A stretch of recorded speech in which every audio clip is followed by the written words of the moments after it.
ஆண்டவரும் அருமை இரட்சகருமாகிய இயேசு கிறிஸ்துவின் மாறாத நாமத்தினாலே வாழ்த்துகிறேன். இன்றைக்கான வேத வசனம் யோவான் எழுதின சுவிசேஷம் 16வது அதிகாரம் 20வது வார்த்தை சொல்லுகிறது, உங்கள் துக்கம் சந்தோஷமாய் மாறும். இந்த வார்த்தையை கொண்டு இந்த கால வேளையில நான் உங்களோடு கூட சொல்லுகிற வார்த்தை என்னவென்றால், உங்கள் தோல்வி ஜெயமாக மாறும், உங்கள் பலவீனங்கள் பலனுள்ளதாய் மாறும். நீங்கள் எதிர்பார்த்த எல்லா காரியங்கள் நன்மையாகவே கர்த்தர் உங்கள் கரங்கள்ல கொடுத்து அதை மாற பண்ணுவார். நிச்சயமாகவே முடிவு உண்டு.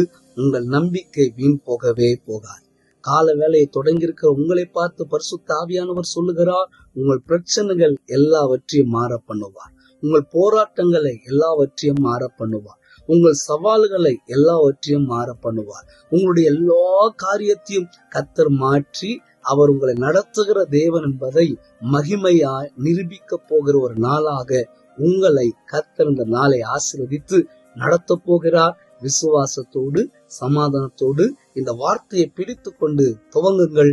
நிச்சயம் கர்த்தர் உங்கள் காரியங்களை ஜெயமாக மாற பண்ணுவார். God bless you. கர்த்தர் உங்களை யாவரையும் ஆசீர்வதிப்பாராக. ஆமென். ஆமென்.